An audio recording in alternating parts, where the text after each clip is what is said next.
오늘 우리에게 주시는 하나님의 말씀은 창세기 28장 10절에서 19절까지의 말씀입니다. 창세기 28장 10절에서 19절. 네, 오늘 말씀을 김리 학생이 말씀을 봉독해 주겠습니다. 야곱이 브엘세바에서 떠나 하란으로 향하여 가더니 한 곳에 이르러는 해가 진지라 거기서 유숙하려고 그곳에 한 돌을 가져다가 베개로 삼고 거기 누워 자더니 꿈에 본즉 사닥다리가 땅 위에 서 있는데 그 꼭대기가 하늘에 닿았고 또 본즉 하나님의 사자들이 그 위에서 오르락내리락하고 또 본즉 여호와께서 그 위에 서서 이르시되 나는 여호와니 너의 조부 아브라함의 하나님이요 이삭의 하나님이라. 네가 누워있는 땅을 내가 너와 네 자손에게 주리니 네 자손이 땅의 티끌같이 되어 네가 서쪽과 동쪽과 북쪽과 남쪽으로 퍼져나갈지며 땅의 모든 족속이 너와 네 자손으로 말미암아 복을 받으리라. 내가 너와 함께 있어 네가 어디로 가든지 너를 지키며 너를 이끌어 이 땅으로 돌아오게 할지라. 내가 네게 허락한 것을 다 이루기까지 너를 떠나지 아니하리라 하신지라. 야곱이 잠에 깨어 이르되 여호와께서 과연 여기 계시거늘 내가 알지 못하였도다. 이에 두려워하여 이르되 두렵도다. 이곳이여 이곳은 다름 아님 하나님의 집이요 이는 하늘의 문이로다 하고 야곱이 아침에 일찍이 일어나 베개로 삼았던 돌을 가져다가 기둥으로 세우고 그 위에 기름을 붓고 그곳 이름을 베델이라 하였더라. 이 성의 옛 이름은 루스더라. 아멘. 네, 감사합니다. 오늘은 야곱이 경험한 하나님이라는 제목으로 같이 말씀을 나누겠습니다. 날씨가 많이 무덥죠? 시원하지 않으세요? 하나님의 집 시원한 말씀이 있는 곳. 저는 지금 여러분이 어떤 마음으로 이곳에서 예배 드리든 가장 평안한 곳이 됐으면 좋겠습니다. 하나님을 만나고 영혼이 회복될 수 있는 늘 그런 꿈을 꿀 수 있는 곳이 우리가 다니는 교회가 되면 좋을 것 같습니다. 오늘 창세기 말씀인데요. 지금 이 말씀을 준비하다가 예전 생각이 좀 났었어요. 예전에 그 신대원 입시를 준비할 때 이 성경을 거의 그 법전처럼 막 달달달 외우고 막 장제목 다 외우고 막 그렇게 해서 시험을 보거든요. 근데 장 제목을 기억하기 위해서 좀 특이한 것들을 이렇게 좀 연관시켜 가지고 외우게 되는데 이 돌베개, 이 베델이라는 말이 되게 신학적으로 중요한 의미가 담겨 있어서 이 말씀이 담겨 있는 28장을 어떻게 외웠냐면 두 팔 들고 야곱이 돌베개 배웠던 곳 이렇게 28 두 팔 들고 돌베개 배웠던 이런 식으로 외웠어요. 예를 들면 십계명이 되게 중요하잖아요. 십계명은 출애굽기 20장에 있어요. 그럼 어떻게 외우냐면 이방 땅에서 십계명을 받았다. 이렇게 해서 외웠어요. 그냥 생각나서 말씀을 기억해. 되게 중요한 말씀입니다. 이 야곱이 하나님을 만나고 경험했던 매우 중요한 약속의 장소거든요. 여러분 야곱은 누구냐면 야곱은 창세기에서 역사를 보게 되면 족장사라고 그럽니다. 하나님이 12장에 아브라함을 부르잖아요. 믿음의 조상으로 아브라함을 부르고 아브라함이 이삭을 낳고 이삭이 야곱을 낳고 야곱이 누굴 낳습니까? 야곱은 12아들 낳는데 그 중에 요셉을 또 이제 족장이라고 하는데 족장사라 그래요. 이게 족장 그러잖아요. 그러니까 큰 민족은 아직 아니고 족장 정도, 부족을 이끌 정도의 하나님의 그 백성들을 하나님께서 인도하셨는데 족장사라 그러는데 아브라함, 이삭, 야곱, 요셉까지. 그러니까 모세가 이 애굽 땅에서 이 이스라엘 백성들을 유대 백성들을 출애굽하기 전까지 그때의 역사를 창세기에서 족장사라고 합니다. 그 중에 야곱은 좀 우리가 기억할 만한 족장 중에 좀 독특한 인물이에요.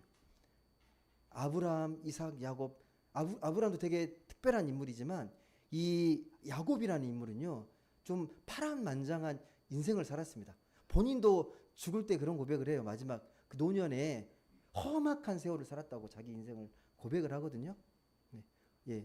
파란만장한 산전수전을 다 겪었던 족장이 야곱입니다. 그 요셉도 죽은 줄 알았잖아요. 가장 사랑하는 아들이 죽은 줄 알고 가슴에 묻었던 이렇게 피멍이 들었던 아버지가 야곱이잖아요. 또 이 야곱은 좀 특별한 게 뭐냐면 야곱이 낳은 12아들이 이스라엘의 12지파를 형성하게 되잖아요. 12아들로. 이게 특별한 인물이죠. 그리고 지금 유대 그 이스라엘이라는 나라 이름이 야곱에서 유래하잖아요. 야곱은 빼앗은 자, 속이는 자라는 의미인데 나중에 하나님과 겨뤄서 이기잖아요. 그 이름의 뜻이 이스라엘이잖아요. 야복강에서 밤새 씨름하면서 이겨낸 이름이 이스라엘이에요. 하나님과 겨뤄서 이겼다. 그러니까 야곱이라는 인물은 독특한 인물입니다. 이 야곱에 관한 본격적인 말씀이 오늘 읽었던 이 10절부터 나오게 되는데 10절에 보시게 되면 야곱이 지금 길을 떠났습니다. 집에서 잘 있다가 길을 떠납니다. 어디에서 떠났냐면 브엘세바라는 지명이 나옵니다. 브엘세바는 야곱의 고향이에요. 야곱이 나고 자랐던 고향이 브엘세바입니다. 그곳에서 어디로 가느냐? 이 밧단 아람 지역에 있는 하란으로 떠납니다. 밧단 아람이 경기도라면 하란은 시 정도 될 거예요. 큰 지역에서 하란으로 떠나게 되는데 왜 하란으로 떠나느냐? 하란은 이 가나안에서 이 서쪽 도시인데 어머님의 고향이에요. 이 어머니 리브가의 고향이 이 하란 땅입니다. 그곳으로 떠나게 되는 거예요. 왜 떠나는 거죠, 근데? 잘 지내다가 왜 떠나는 거예요, 지금? 그 앞절에 보시게 되면 야곱이 장자의 축복을 갖고 싶어서 형이 에서의 장자 축복을 빼앗잖아요. 이에 형이 분노해가지고 화가 머리끝까지 나니까 해코지 당할까봐 무서워서 도망치는 거잖아요. 그런데 이 일을 도모했던 사람이 누굽니까? 엄마잖아요. 엄마가 야곱을 편애했잖아요. 야곱을 더 사랑했잖아요. 아버지는 형 에서를 더 편애하고. 그래서 이대로 두면 큰일 나겠다 싶어가지고 얼른 짐 싸가지고 자기 이 고향으로 보내는 거잖아요. 엄마 고향으로. 하란 땅으로 보내는 겁니다. 그런데 지금 그 브엘세바에서 이 목적지인 하란까지는요. 지금 거리를 지리적으로 계산해 보면요. 7,000에서 한 8,000km 정도 됩니다. 빨리 걸으면 20일. 어느 정도 여유롭게 걷게 되면 30일 정도의 거리예요. 짧지 않은 거리입니다. 그 길을 떠나는 거예요. 여러분은 그런 경험 해보지 않으시겠지만 어떤 그 죽음의 두려움과 이런 불안 속에서 급히 도망쳐 본 적 없으시잖아요. 도망쳐 본 적 있으십니까? 누군가에게 이렇게 누가 쳐들어올 것 같아서 깊이 목숨을 구하기 위해서 도망쳐 본 적은 없잖아요. 근데 길을 떠나게 되는데 그 길이 장작 어마어마한 길입니다. 8,000km를 가야 합니다. 물론 근데 야곱은 곱상하게 잘 자랐던 인물이에요. 되게 고운, 그래서 엄마 품 안에서 이렇게 되게 곱게 자란 인물이거든요. 처음 이제 길을 떠나게 되는 건데 물론 쉽게 말해서 귀족집 귀하게 자란 아들이어서 그냥 혼자 떠나는 게 아니에요. 자세히 나와 있지 않지만 충분히 그 문화적인 배경을 보게 되면 그래도 잘 사는 부잣집 아들이어서 한 달치 식량을 챙겨서 보내고 그 일행이 있었을 겁니다. 그 일행과 더불어서 지금 어머니 고향이 있는 하란으로 떠나는 거예요. 여러분 꼭 기억하실 게 지금 여행 가는 게 아닙니다. 가는 길에 어떤 일이 벌어질지 모릅니다.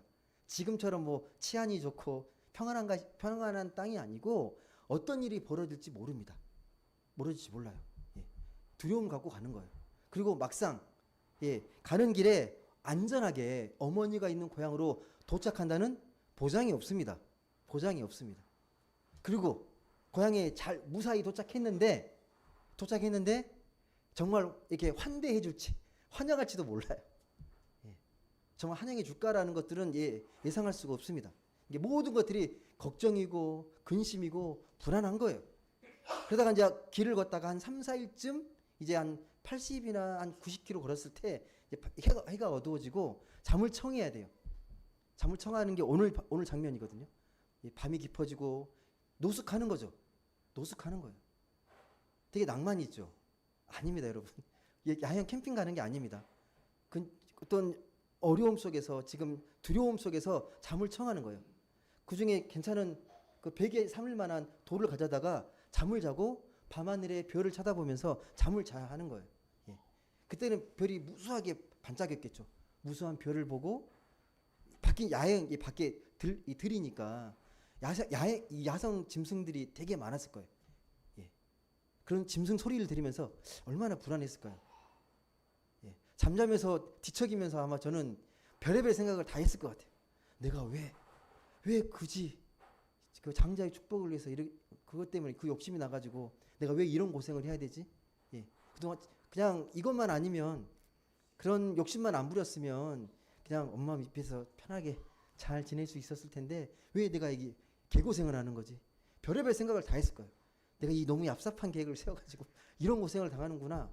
예. 그렇게 뒤척이다가 잠에 들었을 겁니다. 예. 그렇게 상상해 볼 수 있잖아요. 잠을 자는데 꿈을 꿔요. 근데 예, 그런 가운데 꿈을 꿉니다. 어떤 꿈을 꾸죠? 예. 어떤 꿈을 꿔요? 읽어보셨잖아요. 꿈에 어떤 일이 벌어집니까? 꿈에 천사가 예. 땅에서 하늘과 연결되어 있는 사닥다리가 보이는 거예요. 예.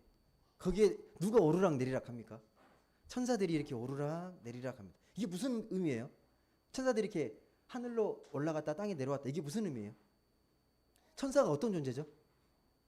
천사가 어떤 존재죠? 하나님의 메시지를 전하는 존재예요. 예. 그래서 천사는 그런 존재예요. 하나님의 뜻을 전하는 존재가 메신저가 천사예요. 이게 그렇게 나타난 거죠. 하나님의 뜻을 갖고 예, 야곱에게 전하기 위해서 오는 거예요. 예. 그게 오늘 13절에 기록이 되어 있습니다. 그래서 천사가 나타나서 예, 이렇게 말씀합니다. 한번 보시겠습니까? 또 본즉 13절 같이 읽어보겠습니다. 시작. 또 본즉 여호와께서 그 위에 서서 이르시되 나는 여호와니 너의 조부 아브라함의 하나님이요 이삭의 하나님이라. 네가 누워 있는 땅을 내가 너와 내 자손에게 주리니. 예. 지금 할아버지를 언급하고 아버지를 언급합니다.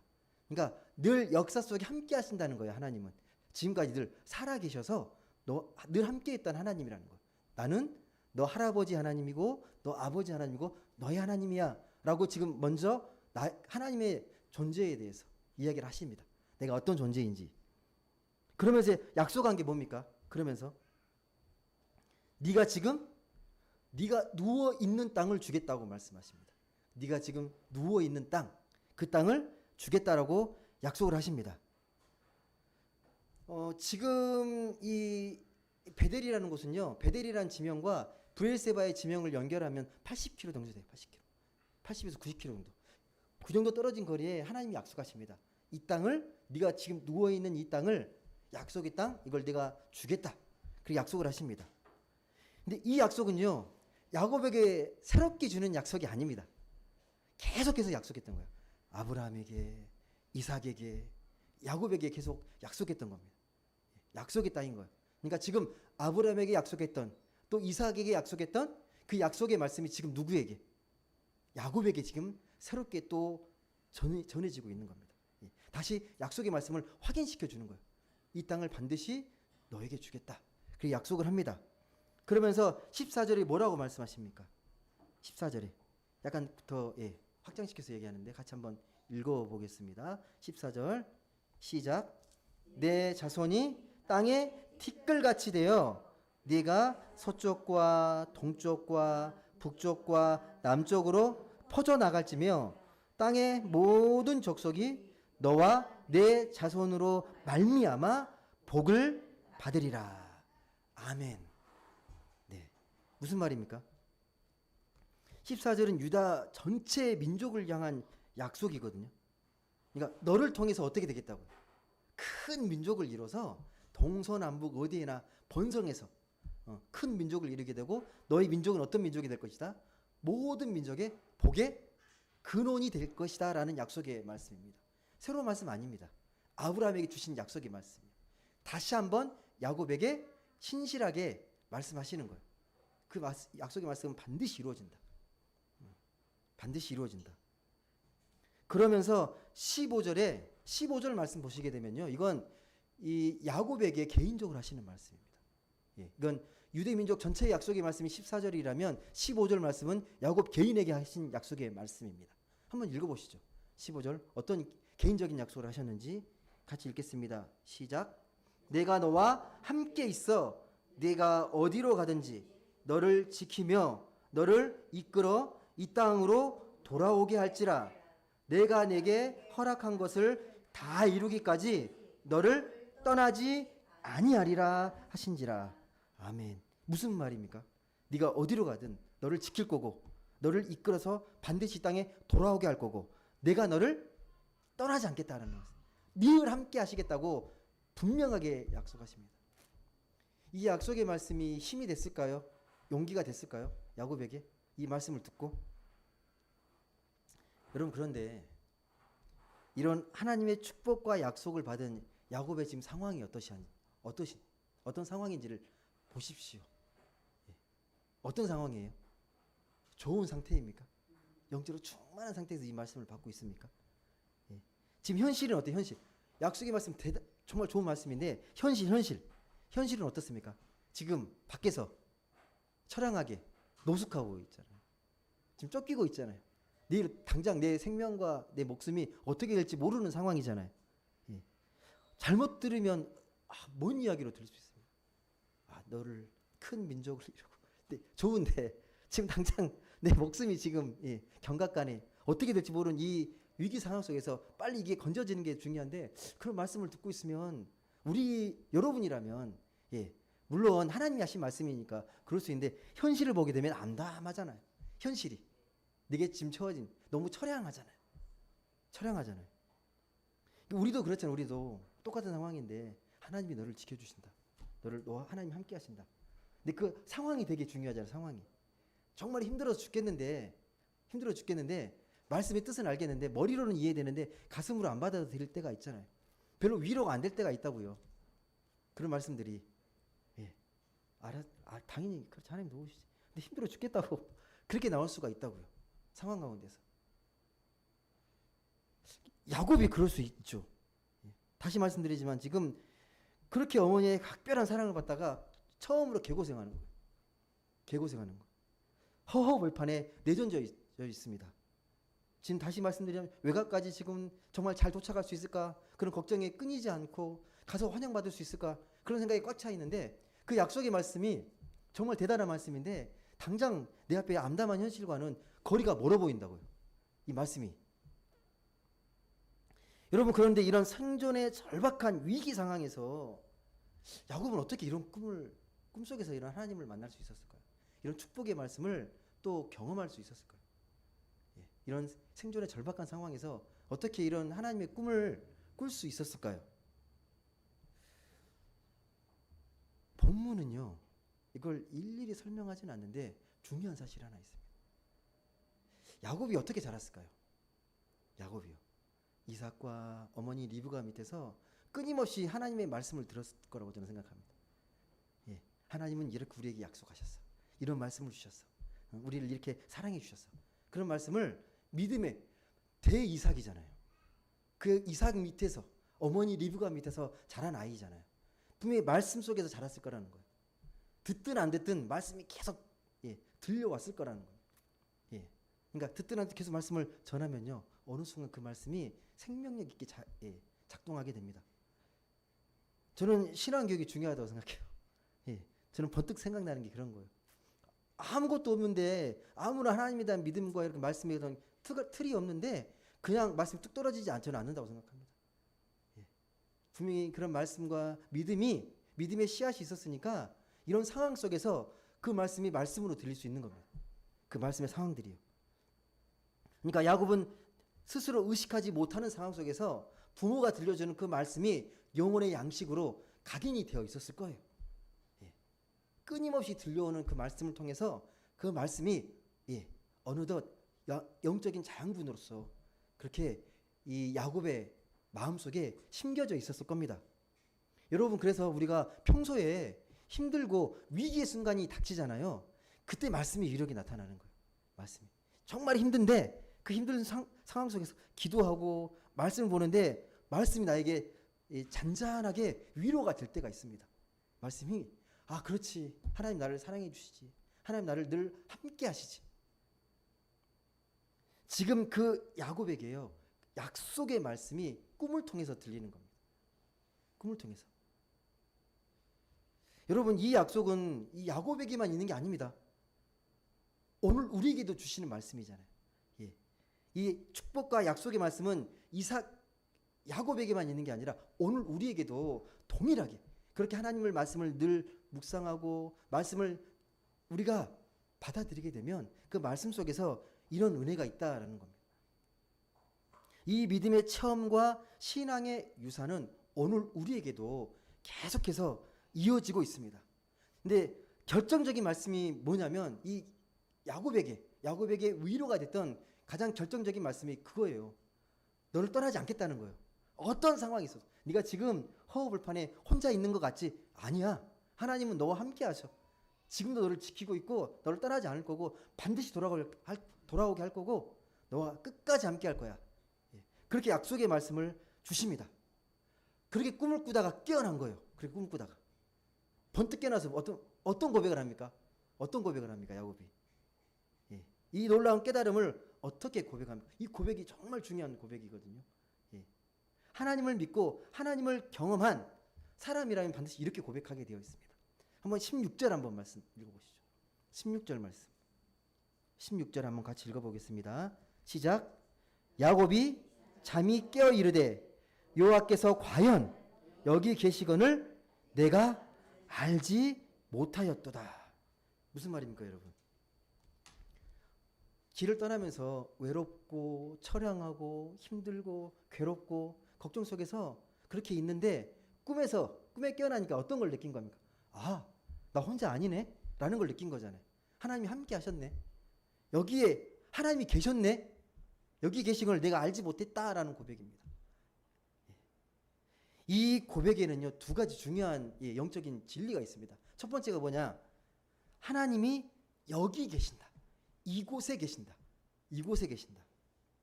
네, 이곳은 지금 야곱이 누워있던 곳입니다.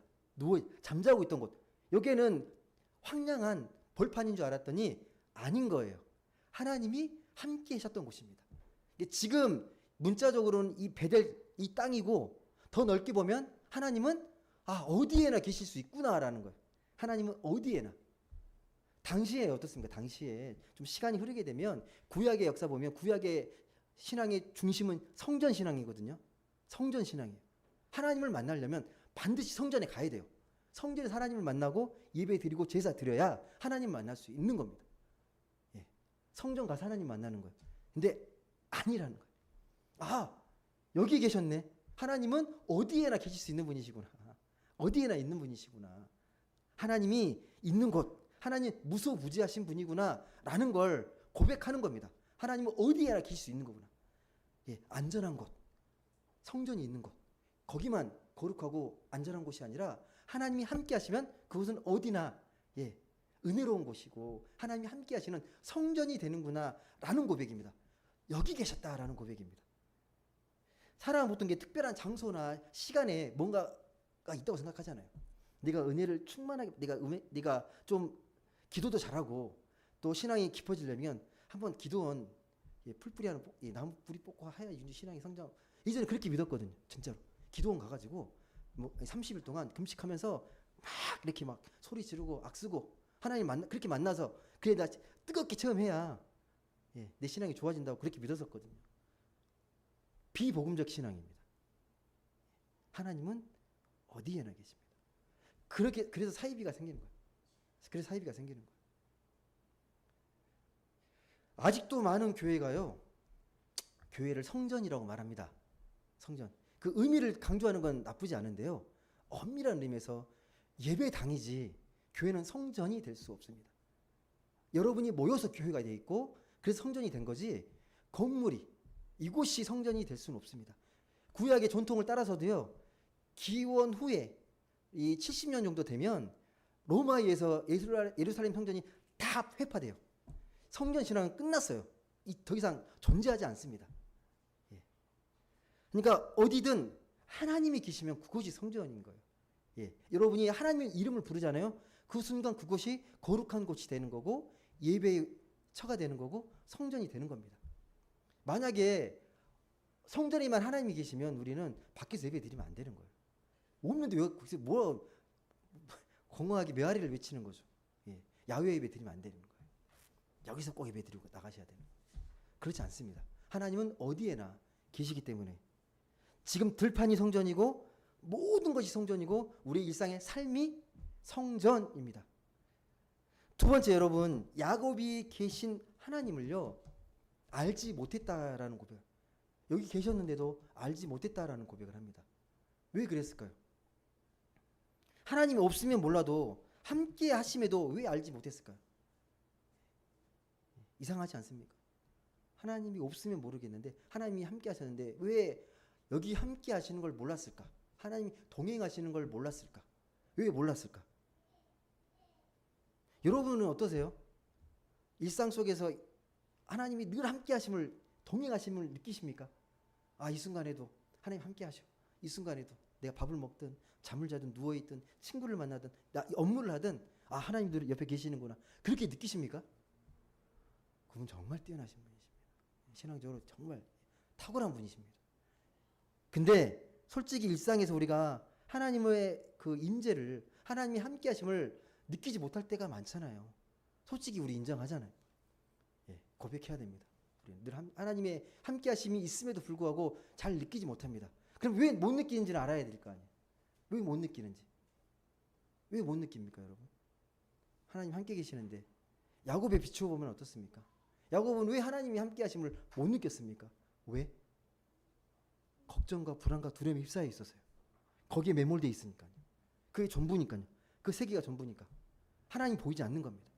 여러분, 똑같은 사람이 그렇잖아요. 똑같은 삶을 살아도 그러니까 내가 걱정이 많고 내가 수심이 깊고 뭐가 불안하면 옆에 누가 와 있는지도 모르잖아요. 내가 정말 깊은 이 염려와 고민이 깊어져 있으면 밥을 먹어도 밥이 코로 들어가는지 눈으로 들어가는지 모르잖아요. 그냥 그렇게 살잖아요. 내 마음이 평온하지 않으면. 그러니까 예전에도 보면 뭐죠? 차에서 어디 목적지를 향해 가는데 어떤 분은 이제 너무 바쁘셔가지고 어느 목사님이 계속 그 안에서 이렇게 작업을 이렇게 막 하셨어요. 예, 바쁘셔가지고 뭘 막 하시는데. 근데 한 분은 이제 되게 이제 이렇게 뭐 자연이 좋으니 자연도 보고 막 와 좋다 막 그러고 막 친구들 열심히 하고 2시간을 이렇게 이동해서 가는데 이분은 그 2시간 동안 뭐 어떤 풍경이 있는지 하나도 몰라요. 그냥 목적지만 와 있는 거예요. 근데 이분은 이 2시간 동안에 정말 즐겁고 행복하게 와 있습니다. 이 마음이잖아요. 우리의 마음이라는 게 마음의 상태에 따라서 어떻게 비춰지느냐가 달라지는 거잖아요. 예. 어떻게 보느냐가 되게 중요한 거죠. 이게 여러분 그 뭐죠? 제가 그 TV 내용은 잘 모르는데 TV 프로 중에 전지적 참견 시점인가? 뭐 그 프로 있죠. 전지적 참견 시점. 그게 왜 전지적 참견 시점이에요? 전지라는 게 무슨 말이에요? 전지적. 저 그 제목 보고 깜짝 놀랐는데. 전지라는 거 되게 전능한 거거든. 다 알고 모든 걸 이게 통제할 수 있는 게 전지적인 거잖아요. 근데 보통 소설도 보면 소설이 1인칭 관찰자로 자기가 주인공으로 이게 글을 써내려가는 거 보면 되게 막 흥미진진하잖아요. 어떤 일이 벌어질지 모르니까, 상황을 모르니까. 근데 전지적 작가 시점에서 보게 되면 되게 마음이 편안해요. 이미 다 알고 있기 때문에. 예. 근데 우리가 삶을 살아가는데 내 1인칭의 시점에서 보게 되면요, 삶은 늘 걱정이고 두렵고 불안할 수밖에 없습니다. 근데 하나님의 시선에서 보면 하나님은 얼마든지 이 세계를 우리의 생명으로 이끌 수 있는데 우리에게 대한 믿음이, 이 걱정이 더 그 마음을 덮어버리기 때문에 그 하나님의 임재를, 그 은혜를 깨닫지 못할 때가 많다라는 겁니다. 그래서 믿지 못하는 사람들은요, 이렇게 이야기를 하는 거죠. 아, 하나님 안 믿어도 아무 걱정 없어. 아무 문제 없어. 내가 돈을 잘 벌고 높은 지위에서 높은 명성을 사람들이 인정하고 존경받고 살게 되면 충분히 잘 살 수 있어라고 이야기합니다. 예, 내가 전문성을 인정받고 높은 지위에 오르고 명예를 가지면 그게 행복한 거야라고 말을 합니다. 정말 그렇습니까? 누가 보더라도 부러운 인생, 풍요로운 삶을 산다고 하는데 그 막상 그 삶을 살게 되면 공허해요. 왜? 그 삶이 영혼의 만족을 주는 게 아니기 때문에 그렇습니다. 더 놀라운 건 하나님 안 믿어도 우리 충분히 인생 즐겁고 그냥 잘 즐길 수 있어 라고 말을 하는데 그 말이 논리가 틀렸다는 게 아니라 하나님의 경험, 하나님을 경험함의 그 깊이, 그 감격과 그 충만한 은혜를 모르기 때문에 하는 이야기예요. 하나님을 알고 하나님을 경험하게 되면 결코 그런 말을 할 수 없는데 하나님을 경험해 보지 않았으니까 그게 최고라고 생각하는 거죠. 여러분, 그 누가복음 14장에 보시게 되면요, 예수님이 비유를 드십니다. 어떤 비유를 드시냐면 잔치를 마련해 가지고 주위 사람, 이웃 사람, 동네 이웃 사람 다 초대해요. 예, 미리 초대장을 보내고 그날 오면 우리가 큰 잔치를 벌일 거니까 다 와서 잔치를 즐기라고 합니다. 근데 막상 그날 이제 잔치날이 돼가지고 종을 보내잖아요. 데려오려고 그렇게. 근데 어떻게 합니까? 옵니까? 다 안 와요. 왜 안 오죠? 이유는 다 있습니다. 어떤 이유를 듭니까? 아, 나 오늘 소를 샀거든. 소 보러 가야 돼. 아, 오늘 저기 장가 가야 되거든. 장가 드려야 돼. 누구는 또 땅을 샀어. 땅 보러 가야 돼. 그렇게 하는 겁니다. 그래서 잔치를 못 와요. 뭐가 문제입니까, 여러분? 뭐가 문제죠? 땅 사고 소 사고 장가 가고 이게 뭐 틀린 건 아니잖아요. 해야 될 일이죠. 그런데 문제는 뭐예요? 뭐가 문제죠? 문제는 사람들이 그게 전부라고 생각하는 거죠. 삶의 가장 중요한 거. 그걸 전부의 가치로, 가장 중요한 우선순위로. 예. 그러니까 이거 땅을 사고 소를 사면 잔치 자리는 안 가도 되는 거예요. 그냥 시간 되고 좀 뭔가 여유로우면 그때 가면 되는 거예요. 잔치 자리는. 그렇게 생각하는 거예요. 이게 겹치면 당연히 잔치 자리는 뒷전이고 그냥 소 사러 가고 땅 사러 가고 그 일상이 되게 중요한 거죠. 거기 삶에 매몰되어 있으면 그렇습니다. 가치의 우선순위가 전복된 겁니다. 근데 우리는 하나님 믿는 사람들이잖아요. 세상과 똑같이 사는 게 아니잖아요. 여러분은 만약에 이 시간도 만약에 세상적으로 보게 되면 가장 어리석은 거예요. 이 시간을 1시간 앉아서 낭비하고 계시. 나가서 즐기고 하면 되는데 왜 거룩한 시간을 낭비하고 계십니까? 시간의 영적인 가치를 달리 여러분은 생각하시니까 이 자리에 앉아 계시는 거잖아요. 여러분, 그렇다면 이런 일상에 너무 과몰입되면요, 일차원적인 차원과 즐거움이 전부라고 생각합니다. 그렇다면 이 큰 잔치의 기쁨, 이 차원이 다른 기쁨의 내용이 뭘까요? 여러분, 세상이 주는 기쁨과 이 큰 잔치와 같은 하나님을 경험함을 통해서 우리가 느낄 수 있는 기쁨은 어떤 차원이 다른 거예요? 여러분 진짜 경험하셨습니까? 하나님을 만나고 하나님의 은혜를 경험하면서 세상과 견줄 수 없는 그런 놀라운 은혜가 내 안에 있으십니까? 어떠세요? 지금 야곱은요, 하나님이 여기 계심에도 미처 몰랐다라고 고백을 하고 있습니다. 지금 야곱은 어떤 상태냐면요, 특별히 어떻게 설명할 수 없는 특별한 신비적인 체험을 했어요. 놀라운 깨달음이 있어요. 설명하지 못하는. 이걸 하나님을 제대로 경험하는 사람에게 나타나는 건데, 하나님을 경험했을 때 나타나는 놀라운 이 거룩한 경험, 이걸 종교적인 용어로 전에도 한번 말씀드렸는데 누미노제라고 그러거든요. 하나님 만났을 때, 거룩한 존재를 만났을 때 느끼는 형언할 수 없는, 영원히 압도되는 느낌, 이게 누미노제의 경험입니다. 거룩한 경험. 지금 야곱은 그런 경험을 하고 있습니다. 예. 하나님을 만나고 놀라운 경험을 하고 있습니다. 예. 그런데 여러분, 꿈에서 야곱처럼 하나님이 축복해 주시고 약속의 말씀을 주셨잖아요. 그러면 우리 반응이 어때야 됩니까? 그렇게 축복하고 약속하면 꿈에서 깨어났을 때 여러분 어떨 것 같아요? 하나님 그렇게 약속해 주셨어요. 너를 축복하고 너를 어마어마한 축복을 주셨는데 꿈에 깨어났어요. 그럼 여러분의 반응이 어때요? 덩실덩실 춤춰야 되는 거 아니에요? 아닌가요? 기쁘잖아요. 하나님 만나고. 그런데 17절 읽어보십시오. 반응이 다릅니다. 한번 17절 한번 읽어보시죠. 17절 같이 한번 읽어보겠습니다. 시작. 이에 두려워하여 이르되 두렵도다. 이곳이요, 이곳은 다름 아닌 하나님의 집이요, 이는 하늘의 문이로다. 이 무슨 고백입니까? 두렵다라는 겁니다. 하나님 만났는데 기쁘기보다 두렵다라는 고백을 합니다. 왜 이런 고백을 하죠? 예, 기뻐하고 이게 막 행복해야 될 것 같은데 그러지 못합니다. 여러분, 그 소피의 세계라고요, 철학을 소설로 쓴 되게 그 입문서 같은, 되게 이게 철학을 쉽게 이해할 수 있게 만든 책이, 많은 사람들이 철학을 공부할 때 보는 책 중에 하나가 소피의 세계인데, 거기에 어떤 일화가 있냐면 코끼리 같은 큰 짐승이 있어요. 짐승이 있는데 그 코끼리 같은 큰 짐승에 그 털들이, 동물은 털이 많잖아요. 그 털 하나에 많은 세균들이 붙어 살아요. 세균들이. 그 털 하나에 세개가 있어요. 그 하나에 세 개. 세균들이 막 사는데 이 전부 다 말고 사는 건데 한 세균이 그 꼭대기 올라가고 싶은 거예요. 그래서 계속 올라갔거든요. 딱 올라갔더니 별천지 신세계가 펼쳐진 거예요. 이 털 같은 이 하나가 어마어마하게 많은 거예요. 이게 뭐지? 깜짝 놀, 이 구름 같은 이 엄청난 세계가 펼쳐지면서 깜짝 놀라는 거예요. 막 영혼이 막 이렇게 막 이게 뭐 무너지는 것 같은 거예요. 압도되는 느낌? 그런 느낌을 받는 거예요. 예. 새로운 세계를 경험할 때 이게 누미노제의 경험입니다. 예. 세상에서 설명할 수 없는 영혼의 신비적인 어떤 체험하는 거, 압도적인 경험하는 거. 누가복음 5장에 보면 예수님이 이제 제자들을 부르기 시작합니다. 제자들을 함께 사역하려고. 그 중에 베드로를 부를 때 베드로가 그때 물고기를 잡고 있었거든요. 예. 열심히 물고기를 잡고 있는데 한 마리도 못 잡고 끙끙대고 있었어요. 주님이 뭐라고 하십니까? 예. 베드로를 부르시기 전에 뭐라고요? 깊은 데 가서 던지라고 그러죠. 깊은 데 가서.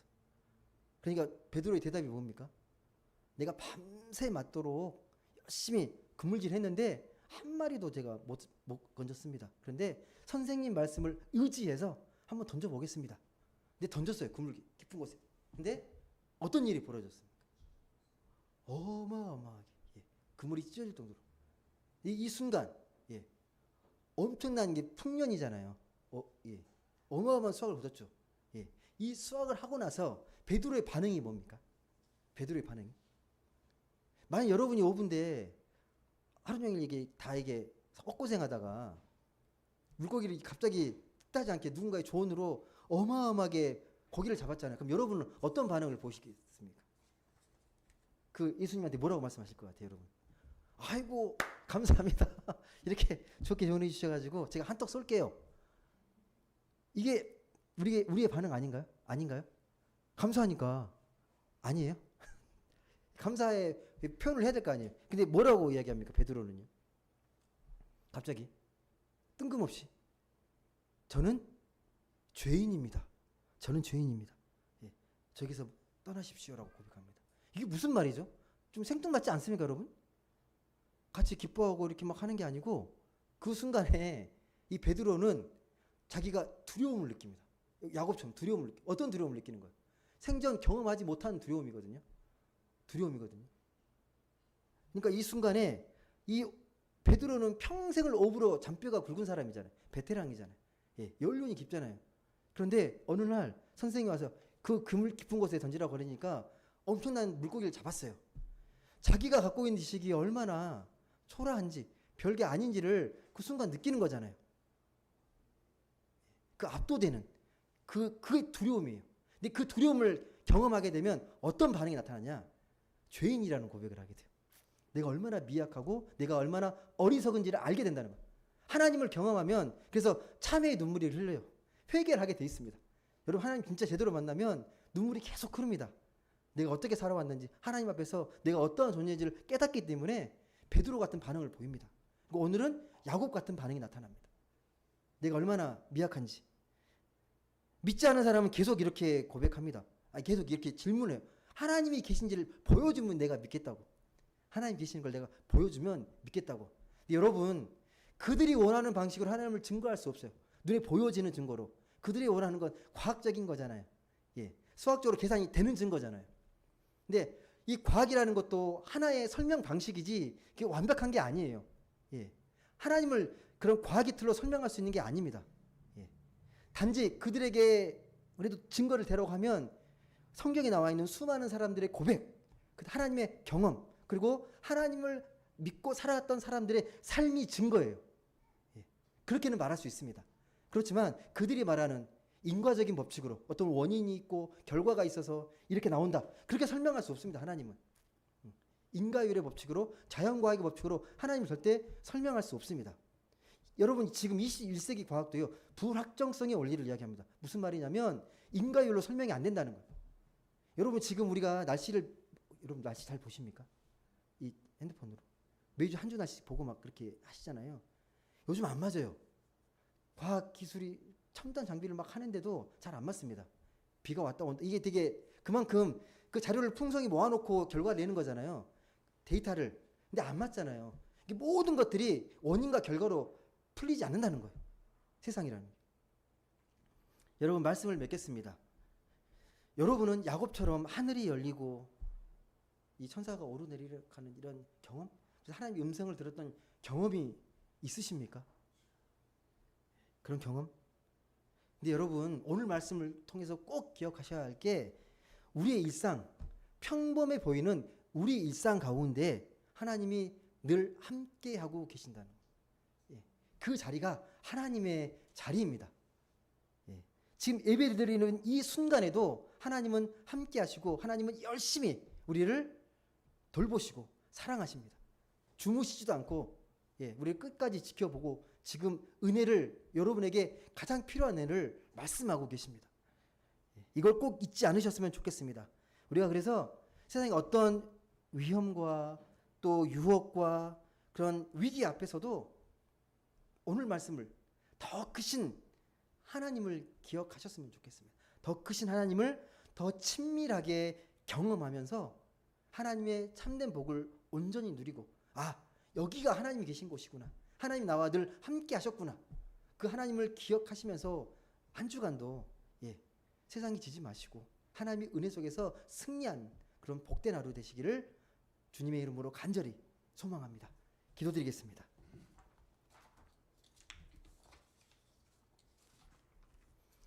사랑과 은혜의 하나님 감사드립니다. 오늘 또 귀하고 복된 이 예배 자리에 저희를 불러주셔서 정말 감사합니다. 하나님 세상의 가치를 또 하나님의 가치를 비교하지 않도록 세상 가치와 비교할 수 없는 하나님의 놀라운 이 영적인 가치를 우리가 깊이 깨닫고 하나님을 경험함에 깊이가 더해져서 세상을 압도할 수 있는 믿음과 능력을 저희들에게 허락해 주시옵소서.